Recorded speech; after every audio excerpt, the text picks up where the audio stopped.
This is the electric rechargeable milk frother. This thing's about 9 inches long, and it arrives just like you see it, just like this, already fully assembled. And it comes with a charging cable because it's a rechargeable device, and it's a Type-C connection too.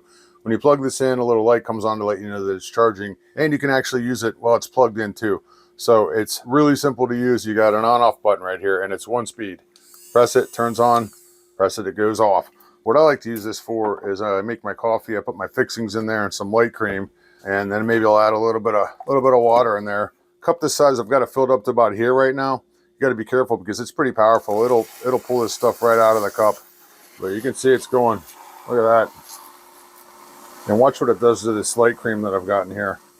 It just turns this into a really thick foam, and it's pretty awesome. Watch this. I'm just going to do it for a second. There we go. Look at that. Let me show you exactly how thick this is. Watch when I add water to this. It just goes right through it. That foam is probably 1 inch thick right now. You can see I'm stirring it, not even moving the foam. Barely. Look at that. Pretty awesome. But that's what I use it for. Nice that you can recharge it. Easy to clean. I just rinse it off and set it on the sink and let it dry off. Then I flip it upside down on the counter and it just sits like that. Perfect. Love it.